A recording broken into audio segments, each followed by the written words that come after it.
So we're back here in that episode of Indigo Podcast. Today, I was talking about some tips I got on how to make time, because I think a lot of people say they don't have time for certain things. Like the main ones that come to mind is eating healthier, exercising, just stuff that people know they should do and should be a non-negotiable. But I feel like a lot of people say, oh, I got this going on, or oh, like I have to have this, or oh, this has to be in place for me to do it. But in reality, you need to prioritize certain things that have certain standards. And I think everybody should eat healthy somewhat. Like obviously you can eat certain things like Twinkies and Swiss rolls sometimes, but you should have a healthy diet regimen, however that looks.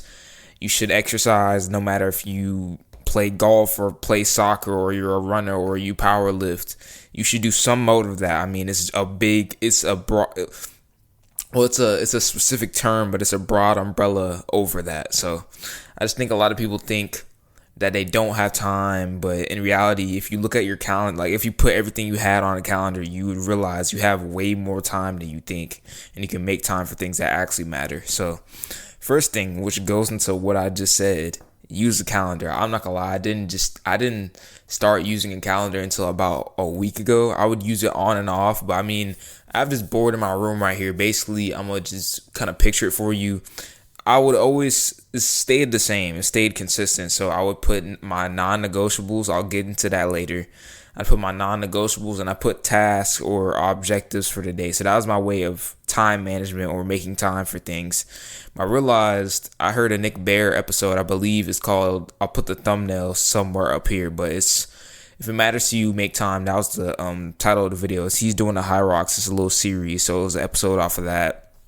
Basically, the gist of what he was saying is, I like this practice that he said. So you basically just get a blank sheet of paper and you write down everything that's important to you. Like that's actually important to you. It's like if putting on your sock at 3 a.m. is not that important, you probably shouldn't put it on the list. So for me, that would be running. So I'm going to just smash running and lifting together. So my training, consecration, so me talking to you right now, doing the recipes, that's very important to me, obviously. What else? School is very important to me. Just stuff like that, stuff along the lines of that's really important to you. So you put it on a sheet of paper and then you base your day off of that. And then anything else that really doesn't go along that probably should be minimized or completely eliminated, depending on if it's beneficial or really detrimental to whatever you're trying to do. So with a calendar, like I said, you can see literally, obviously, some people I've never heard of this, but they might plan out when they go to the restroom or when they, floss backwards. It's just like OD stuff. I'm not saying go off the wall if it. I did also Nick in the video. He was like, it wasn't this video. It was on his Instagram. He's just saying you don't have to be rigid with it. You don't have to say a snack at 3 to 3:30. I'm not gonna lie, I've been doing that, and I might just switch to what I'm about to explain, a time block. So you can basically just block off time. So let's say 3 to 5 p.m. you want to do your task you put on your board or put in your notes, however you determine or however you manage that. So let's say 3 to 5, you want to vacuum, you want to do your laundry, you want to feed your cat. So in that block of time, you just start doing those tasks from the most important to least important. That's the best way I would do it. I'm probably gonna start because I'm telling y'all this, but like I just mentioned, I just started the calendar thing and it's been working. I just think the main thing with the calendar is don't try and be too rigid. So I'm still trying to navigate that, and as I get better at that, I just hope y'all get better at that too. But I've already seen the power of it because it's just allowed me to make way more time. And I've mentioned this previously, time and time again. One of the main priorities right now is just sleep, and just carving out time has allowed me to get better sleep. So I just wanted to suggest that to y'all. But you can use Apple Calendar, Google Calendar, whatever calendars that exist. Just find one that works the best for you. For me, I use Apple Calendar because it's just the most user-friendly and most straightforward. But the main gist of the calendar, it just shows you exactly where you're putting your time. I mean, maybe not when you go to the bathroom every day. That's kind of weird. But it shows you, okay, am I spending more time on the phone rather than getting my runs in, getting my lifts in? Am I spending more time with my friends? And the wrong spending time with your friends, but I think it could be detrimental to a certain extent. Am I spending way more time with my friends rather than making sure I'm okay and making sure my laundry's done, making sure my lawn is mowed, making sure I get my hair cut, stuff like that. Just making sure you're good and your obligations are settled and set in stone. I don't think set in stone applies to that, but you get it's straight. It's good. So first thing I just wanted to mention, you should look into a calendar because I've seen the power of it, and it just makes you accountable. It holds you accountable. But the second thing, I kind of mentioned this before, set some non-negotiables. So like I mentioned, for me, my non-negotiables every day, I run 6 days a week, so whatever run or ever workout, whatever the run looks like, that's a non-negotiable. That's not even a question. There's no questioning that. Whatever lift I have that day, it don't matter if it's shoulder, arms, legs, non-negotiable, not a question. And then 15,000 to 20K steps a day. That's just not a question. So I think everyone should have some non-negotiables, things that no matter what happens, I don't know, your roof of your house could fall off, this will still get done. I'm not saying things may not change. Maybe there's a family emergency and you have to move your shoulders and arm session to Wednesday instead of Monday. That makes complete sense. But it's a difference when Monday hits, you're like, oh, I don't feel like doing it. Now, if you're trying to like negotiate in your head when all, like, let's say everything's good, your roof didn't fall off, like you're good, you have food, you have clothes, like you're all right. That's a whole different thing. But if life happens and you have to move things around, work on yourself, but still be consistent. I think a lot of people, when you really got to do something, they might be, oh, I can do this later, or I can. No, if it's a non-negotiable, it's not even. If you even try, it's no. Just get the first foot out the door and just get rolling. Because once you get started and you really care about it, you'll be all right. So it doesn't matter if it's a 6 mile walk like I do on Sundays. It doesn't matter.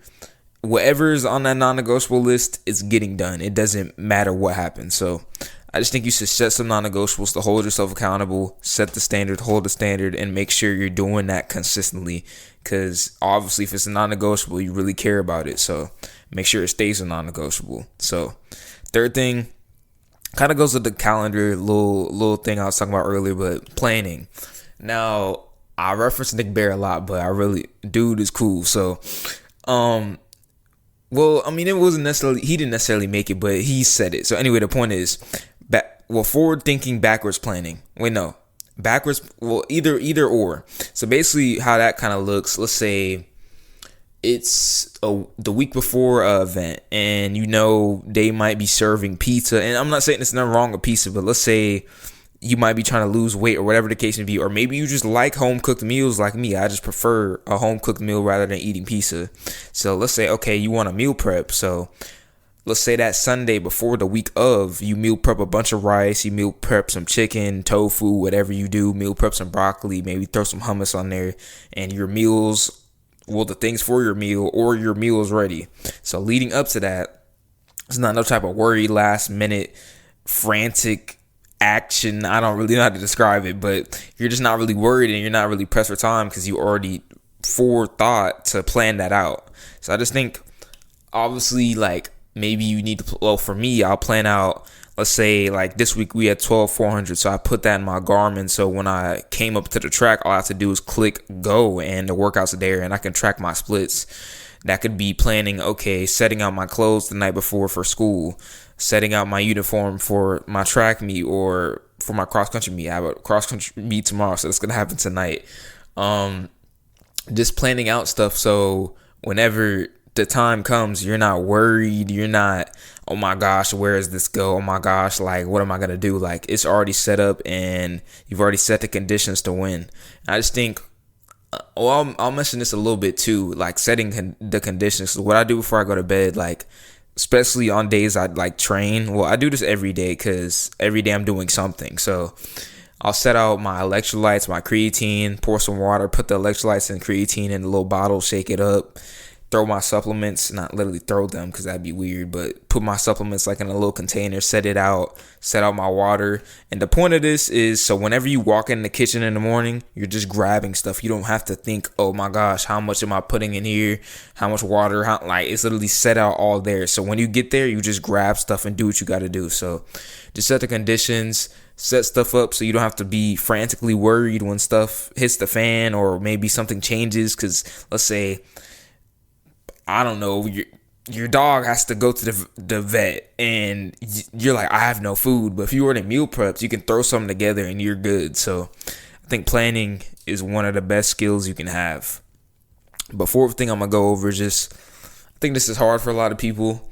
And I've gotten better at this, but I think you can always improve on it. Learning to say no. And I'm not just saying someone broke their leg and you're like, no, I'm not helping you. I don't like be a D-bag or nothing weird, but I'm just saying, like, let's say your friends, this is more for older folks. I'm not even 18 yet, but I'm about to get old. But anyway, older people, they go out to drink and stuff, and maybe you have to study, or maybe you got a lift you want to hit, and maybe you're really cool with these people and they're like, oh, why don't you just go drink with us, why don't you just go have fun? But maybe you don't want to do that. Maybe you just don't really see a point, and you want to set up the things and set up the conditions for your non-negotiables and set your standard, hold your standard. I'm not saying every time you gotta say no and you gotta just be a homebody. I think you should interact with people. I think social interactions is important, but just being weary and aware of what your priorities are, because I don't think every opportunity is a good opportunity. Whoa, that was opportunity.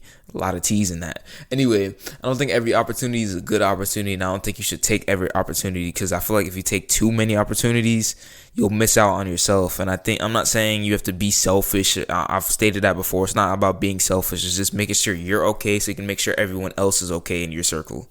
So I think learning to say no, especially when people are trying to impede on your boundaries, like they're trying to do things that you morally don't agree with or that don't meet your values or standards, you got to be like, hey, like, chill out. I'm not really cool with that. I'm not about to conform to whatever you're saying. Because I think I've done it before when I was younger. Like, people might talk a certain way or try and push certain things on people, and in reality they're against it, but they're kind of fearful to say anything about it. I just think you got to be like, no, like, I'm not about to conform to that, and I'm not about to do what you're trying to pressure me to do just because you think that that's okay, even though my standard is completely different. So I think that's really important for time management, because maybe you have a lift lined up for 4 to 5, and maybe someone's trying to sell you something around that same time, and you'll be like, nah, like, I got something to do. So just making sure you're okay, hitting your non-negotiables, holding your standard, and making sure you're fulfilling your priorities. So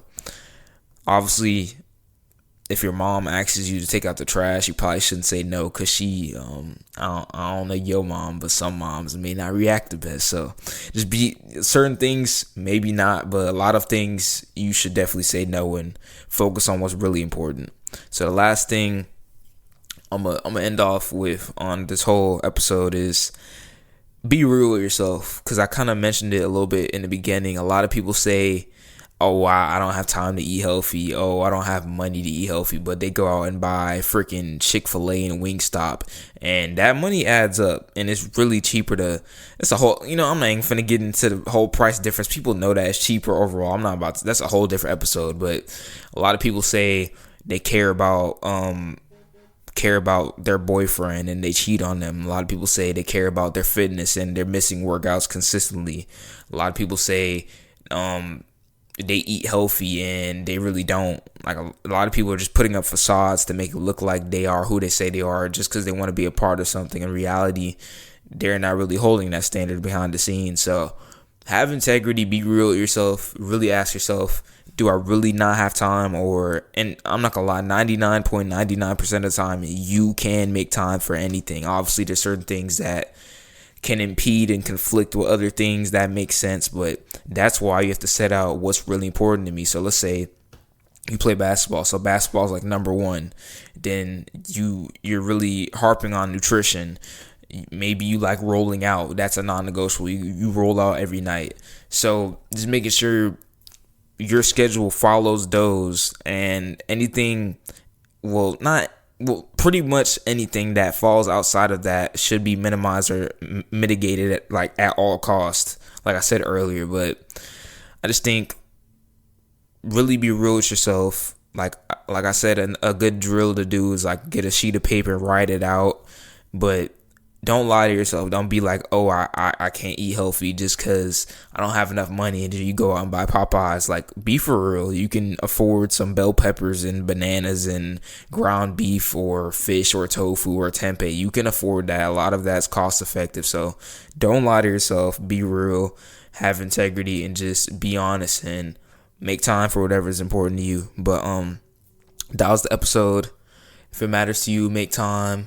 And just making time for what's important to you, because at the end of the day, if you don't make time for what's really important to you, you won't really forge the needle and you'll just be stagnant. So that's episode 45, another episode. So I'm gonna see y'all next time.